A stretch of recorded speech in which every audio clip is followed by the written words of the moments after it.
రాజయోగము, నియమము, సంతోషం. అంటే ఇప్పుడు పతంజలి మహర్షి చెప్పినటువంటి నియమాలలో ఇది శౌచం గురించి నిన్న చెప్పుకున్నాం. ఇప్పుడు సంతోషం గురించి చెప్పుకుంటున్నాం. ఈ సంతోషాన్ని నిత్యము పానం చేసేవాళ్ళు మంచి తేజస్సు, ముఖంలో కాంతి, కళ్ళల్లో మెరుపు వస్తాయి. శాంతము, మాటల్లో మృదుత్వం, మధురత్వం వస్తాయి. So my dear friends, that is దాని గురించి లేఖల రూపంలో ఆయన రాస్తున్న మాటలు విందాం. చిట్టి నా మాతాజీ మోక్షద్వారీ ద్వారపాలాచ్యాంతరం అంత్వరః పరికీర్తితా శమో విచార సంతోషచ్చ చతుర్థ సాధు సంగమం. ఏంటో చూద్దాం ఈ అర్థం. ఈ శ్లోకం చూసావా ఎంత చక్కని శ్లోకము. ముముక్షువుకు ముఖ్యమైన విషయాలని ఈ శ్లోకంలో ఇమిడ్చి చెప్పేశాడు వశిష్ఠ మహర్షి శ్రీరామచంద్రుడికి.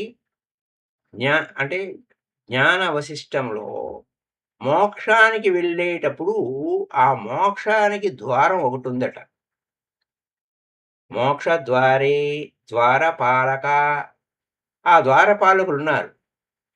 ఆ ద్వారం దగ్గర ద్వారపాలకులు ఎవరున్నారు? నలుగురున్నారంట. వారెవరయ్యా అంటే శమము అనేవాడు, విచారము, నిత్య వస్తు వివేక విచారణ అంటారే, బేసిక్ కామన్ సెన్స్ అన్నమాట అది. నిత్య ఏది, అనిత్యం ఏది.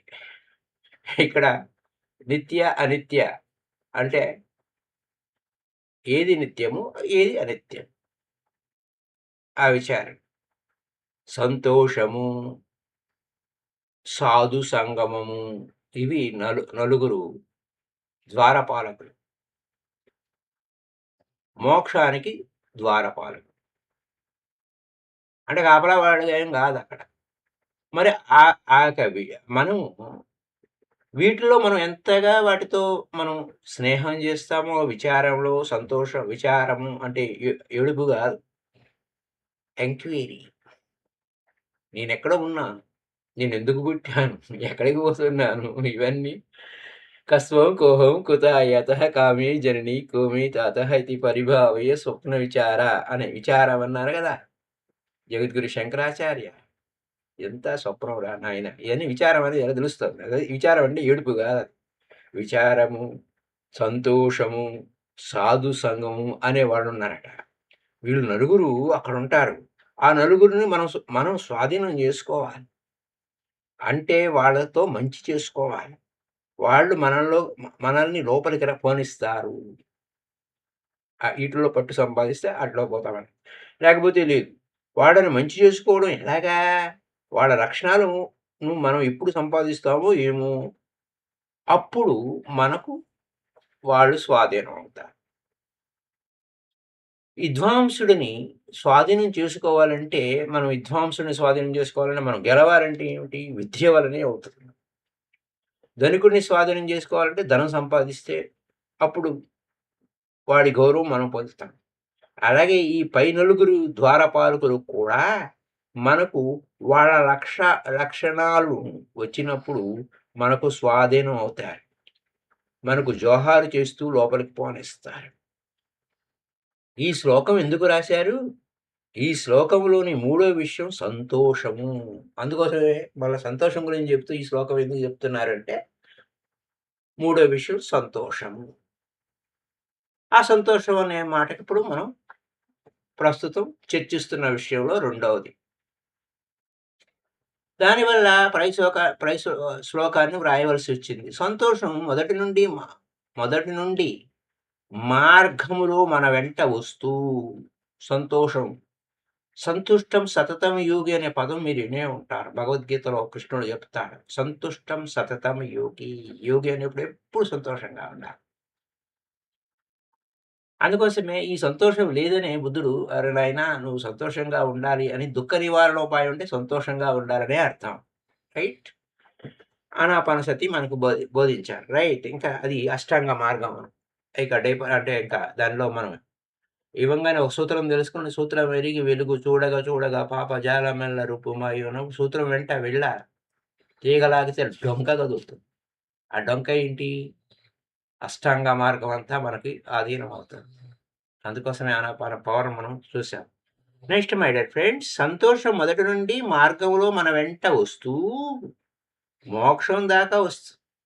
సంతోషం మొదట్లో సంకుచితంగా ఉండి మోక్ష స్థితిలో ఏ గట్లు లేని సాగరం అయిపోతుంది. మోక్షం అంటే ఆనంద సాగరము అన్నమాట. ఆ బ్రహ్మాన్ని గురించి చెప్పేటప్పుడు కూడా సత్ చిత్ ఆనంద బ్రహ్మ అన్నారు.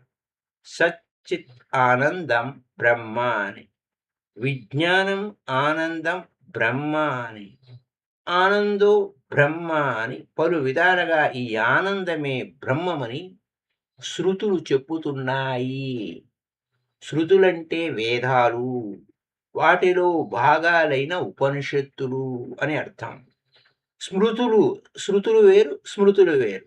స్మృతులంటే పురాణాలు, ధర్మశాస్త్రాలు మొదలైనవి. ఈ శృతి, స్మృతి, ఇతిహాసాలనబడే మన శాస్త్రాలన్నీ సంతోషంగా ఉండరా, ఆనందంగా ఉండరా అని చెప్తూ ఉన్నాయి. అందుకని అసలు సాధనలో ఉండే రహస్య ప్రకారం అందుకని అసలు సాధనలో ఉండే రహస్య ప్రకారం గమ్యంలో ఉండే లక్షణాలను సాధిస్తూ మార్గంలో కూడా పాటిస్తూ పొందడానికి యత్నించాలి. ఎఫర్ట్ అన్నమాట. సో, అలా చూస్తే మన గమ్యంలో ఎల్లువలాగా ఉండే ఈ సంతోషాన్ని మొదటి నుండి సాధించాలి. అందుకోసమే ముందే చెప్పేస్తారు రహస్యాలని మన వాళ్ళు. సాధించాలి అనడం సులభమే కానీ, సాధించడం అనేది చాలా కష్టం. మనసుని చలింపజేసే అవలక్షణాలను అన్నింటినీ మనం ఎప్పుడు దూరం చేస్తామో, అప్పుడు ఈ సంతోషాన్ని సాధ్యం చేసుకోగలము. పితామహపత్రిజీ మన ధ్యానంలో ఎంత డెప్త్‌కి వెళ్ళాలి అనేది ప్రాథమిక ఆహ్, భూమిక. ఈ యొక్క ఫౌండేషన్ ఉండాలి మనకు. My dear friends. మనసు చలించటం ఏమాత్రం ఉన్నా ఈ సంతోషం సాధ్యం కాదు. అందుకోసమే మనసు చలిస్తున్నప్పుడు చిత్తే చలితి సంసారో నిశ్చలే మోక్షయేవతు అని దేవికాలోత్తరంలో శివుడు పార్వతీమాతకు చెప్పిన వైనాన్ని మనం ఇప్పుడు గుర్తు చేసుకోవచ్చు. చూడండి ఎలా ఉంది. చిత్తే చలితి సంసారో నిశ్చలే మోక్షయేవతు. ఇక్కడేముంది మనసు చలించడం ఏమాత్రం ఉన్నా సంతోషం సాధ్యం కాదు. సంసారం అంటే అక్కడ ఏడుపు గోల. అక్కడ ఏడుపు అంటే చిత్తం చెల్లించడమే సంసారం. అంతేగాని పెళ్ళాం బిడ్డలతో ఉండటం సంసారం గాదు. అది నాటకం. నానాటి బతుకు నాటకం. కాబట్టి మనసు చెలించడం ఏమాత్రం ఉన్నా ఈ సంతోషం సాధ్యం కాదు. సంతోష సాధనలో ఉండే రహస్యం ఇది. మై డియర్ ఫ్రెండ్స్, సంతోషంగా ఉండడం అంటే ఎప్పుడు విషయ సుఖాల్లో మునిగి ఉండటమా? అసలే అనేదే ప్రశ్న. సంతోషం అంటే అది గాదు. మనం అనుకునే సుఖము, సంతోషంలాగా సున్నితమైంది కాదు. సుఖంలో ఉద్రేకం ఉంది. సంతోషంలో మార్ధవం ఉంది. సుఖదుఖాలు ఆ ద్వంద్వాల్లోకి వెళ్ళట్లేదు మనం. సంతోషము ఈ లోక సంబంధ విషయాల వల్ల కలిగే ఆనందం లాంటి తృప్తిని సుఖం అంటాం. ఈ ప్రాపంచిక విషయాల ద్వారా వచ్చేటువంటి విషయాల వల్ల కలిగే దాన్ని ఏమంటాం? లోక సంబంధమైన విషయాలని సుఖం అంటాం. ఆనందం అంటే తృప్తిని సుఖం అంటాం. ప్రపంచ వస్తువుల్ని కాంక్షించి దాన్ని పొందితే సుఖం అంటాం. ఆ వస్తువుని పొందకపోతే సుఖం తర్వాత ఏమొస్తుంది? దుఃఖం వస్తుంది. పొందకపోతే దీనికి అర్థం ఏంటంటే, ఈ సుఖ దుఃఖాలు ప్రపంచ విషయాలపై ఆధారపడి ఉంటాయి. కానీ సంతోషం అనేది ఈ సుఖ దుఃఖాలతో సంబంధం లేకుండా ఈ 2 స్థితులకు అన్యంగా ఉండేది. దీన్నే ఉదాసీన భావం అని కూడా అంటారు. అంటే ఉపేక్ష అని మనం బుద్ధుడు చెప్పిన హైయెస్ట్ బ్రహ్మ విహారాసులో హైయెస్ట్ లెవెల్. ఈ యొక్క ప్రపంచ వాయువులని చెప్పుకుంటాం చూసారా? వీటన్నిటిని అధిగమిస్తామన్నమాట. చాలా మంది ఈ ఐహిక విషయాలను పొందటం వల్ల వచ్చే సుఖాన్నే సంతోషంగా చెప్తారు. కానీ ఆ నిర్వచనం తప్పు అని దీనివల్ల తేలుతుంది. ఇంకా సుఖానికి, సంతోషానికి తారతమ్యం చెప్తాను విను. సుఖం అనేది పరాపేక్షతో ఉంటుంది. సంతోషం స్వాపేక్షతో ఉంటుంది. అంటే పరాపేక్ష అంటే ఇతరుల నుంచి పొందాలి మనం సుఖం. సంతోషం, స్వాపేక్ష. ఈ 2 పదాలు నీకు ఇదివరకే చెప్పాను. పరాపేక్షికం ఎప్పుడయిందో ఈ సుఖం సంకుచితమవుతుంది. స్వాపేక్షికం కావడం చేత సంతోషం విశాలమైపోతుంది. సంతోషానికి దేశ, కాల, వస్తువులు కారణం కానే కావు. కొందరికి కొన్ని చోట్ల సుఖంగా ఉంటుంది. కొన్ని చోట్ల సుఖం అనిపించదు. మై డియర్ ఫ్రెండ్స్, అలా దేశాన్ని బట్టి ఆనందం కలిగితే అది దేశబద్ధం అయింది కాబట్టి సుఖం కింద లెక్క. అలాగే ఒక కాలంలో సుఖం ఉంటే దాని వెనక దుఃఖం ఉంటుంది. అలాగే ఒక వస్తువు వల్ల సుఖము, మరొక వస్తువు వల్ల దుఃఖము అనుభవిస్తూ ఉంటాం. ఇలాంటి దేశ, కాల, వస్తుబద్ధమైన సుఖాన్ని సంతోషం పొందటం కాదు. సంతోషమంటే ఈ దేశకాల వస్తువులకు సంబంధం లేనిది అన్నమాట. ఎక్కడున్నా, ఎట్టి పరిస్థితుల్లో ఉన్నా సుఖాన్ని, దుఃఖాన్ని పొందకుండా ఉండటం సంతోషమనాలి. ఈ స్థితిని పొందడం చాలా కష్టం. మరి అది ఎలా కలుగుతుంది అంటావా? సుఖదుఖాలకు ఏవేవి ఉన్నాయో వాటిని దూరం చేయటం ఈ సంతోషం లభిస్తుంది. దీన్ని తెలుసుకోవాలంటే 2 సంవత్సరాల లోపుండే పసిపిల్లల్ని చూడు. వాళ్లకు లోపల ఆరోగ్యంగా ఉంటే రాగాలు తీసుకుంటూ, ఆడుకుంటూ, నవ్వుకుంటూ కారణం లేని ఆనందంతో ఉంటారు. అలాగే వెర్రివాళ్ళు, వారి నవ్వులకు కారణాలే ఉండవు. ఎప్పుడైతే ప్రపంచ విషయాలు గోచరిస్తుంటాయో, ఈ ప్రపంచం వల్ల సకల వికారాలు తగులుతూ ఉంటాయో, వాటి వల్ల మనసు కోతిలాగా గంతులేస్తుంది. వాటి ఫలితంగా సుఖదుఖాలు మానవుడికి సంప్రాప్తిస్తాయి. ఈ ప్రపంచ దృష్టిలో ఎప్పుడు పడడో, అంటే ఈ ప్రపంచ దృష్టిలోనే ఎప్పుడు పడడో, దాని వికారాలు చిత్తాన్ని ఎదుర్కోవో, అంటే ఈ ప్రపంచంలో ఉండే మాయా చిత్తాన్ని స్వాధీనం చేసుకోదో, అప్పుడే ఈ సుఖదుఖాలు ఆ చిత్తాన్ని చేరం. దాన్ని అమాయకత్వం అంటారు. ఈ సంతోషం అనేది ఇట్టి అమాయకుల సొమ్ము అని అర్థం. లోకంలో చెప్పుకునే అమాయకత్వం మాత్రం కాదు. దీనిలో కొంత నటన ఉంటుంది. అలా ఎప్పుడు మనం ఉంటామో అప్పుడు యథార్థమైన సంతోషాన్ని మనం అనుభవిస్తాం. అలా కాక ప్రపంచంతో సంబంధం చేత సంతోషం పొందటం అంటే సుఖాన్ని పొందటం అన్నమాట. ఎప్పుడూ సుఖంగా ఉండటం కాదు సంతోషం అంటే. ఇప్పుడు తెలిసిందా? సంతోషం అంటే చిత్తం నిశ్చలత్వం పొందితే గాని సంతోషం మనకు కలగదు.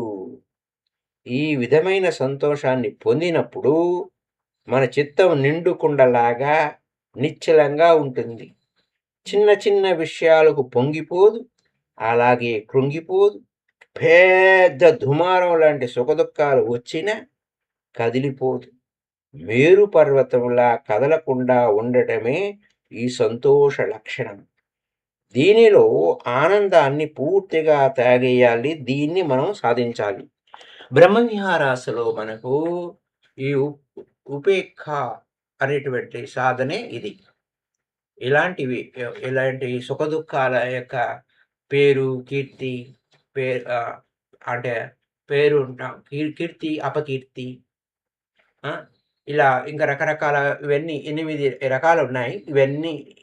వీటన్నిటిని మనం ఇక్కడ ఏ వికారాలు, ఏ సుఖదుఖాలు ఇలాంటివేమీ లేకుండా మేరు పర్వతంలాగా హాయిగా ఉంటాం. దీన్ని సాధించాలని ఈయన చెప్తున్నారు. సో మై డియర్ ఫ్రెండ్స్, ఈ సంతోషం ఎప్పుడూ ఉండాలి. సంతుష్టం సతతం యోగి అనుకున్నాం గదా! ఇది ఒక అంటువ్యాధి లాంటిది. ఇంతెందుకు సుఖదుఖాలే అంటువ్యాధి వంటివి. చూడు ఒకరికొక కష్టం కలిగిందనుకో, ఆ కష్టం చేత వాళ్ళు ఏడుస్తూ ఉంటారనుకో, వాళ్ళని చూసేటప్పటికి మనకు కూడా ఏడుపొచ్చేస్తుంది. ఇంతెందుకు వాళ్ళ ఏడుపు వింటేనే మనకు ఏడుపొస్తుంది. అది కూడా అవసరం లేదు.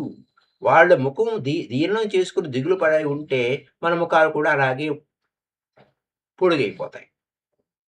వారి హీనస్వరంతో పాటు మనకు కూడా హీనస్వరం పడిపోతుంది. అలా కాకుండా ఒకరు పెద్దగా నవ్వేస్తుంటే మనకు కూడా నవ్వొచ్చేస్తుంది. వాళ్ళకు వాళ్ళే ముఖం వికాసం అవుతుంది. అంటే ఈ సుఖదుఖాలు ఒక వ్యక్తిని బట్టి ఉండటమే కాకుండా, ఆ వ్యక్తితో సంబంధించిన వారందరికీ తగిలి ఇన్ఫెక్షన్ అవుతుంది. అంటువ్యాధి అవుతుంది.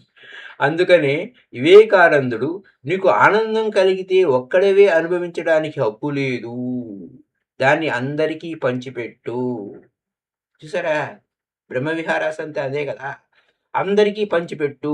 నీకు దుఃఖం కలిగినప్పుడు ముసుగు వేసుకొని ఇంట్లో మూల కూర్చో. బయటికి వెళ్లి అంటువ్యాధి అందరికి అండియవాకు. నీ దుఃఖాన్ని ఇతరులకు కూడా కలగజేయడానికి నీకు అధికారం లేదు అని ఆయన స్వామి వివేకానంద అన్నారు. అది కూడా నిజమే. వీటికంటే బలం కలది ఈ సంతోషం. అని ఓషో గారు గూడా బాగా ఏడవాలనిపిస్తే తలుపులన్నీ మూసుకొని, కిటికీలన్నీ మూసుకొని, మంచం మీద బార్లా పడుకొని దిండి దిండొకటి పెట్టుకొని దాని మీద పడి ఏడవండి. బాగా ఏడ్చేసి పూర్తిగా ఏడ్చేసిన తర్వాత చక్కగా ఫ్రెష్‌గా స్నానం చేసి బయటకొచ్చేయండి అంటారు. అంటే దాంట్లో ఇరుక్కోవద్దని. ఎక్కడ ఇరుక్కోవద్దు. వదిలించేయాలి. ఇది కూడా ఒక అంటువ్యాధి. అంచేత దీన్ని మనం పొందడమే కాకుండా ఇతరులు కూడా కొంచెం అనుభవిస్తారు.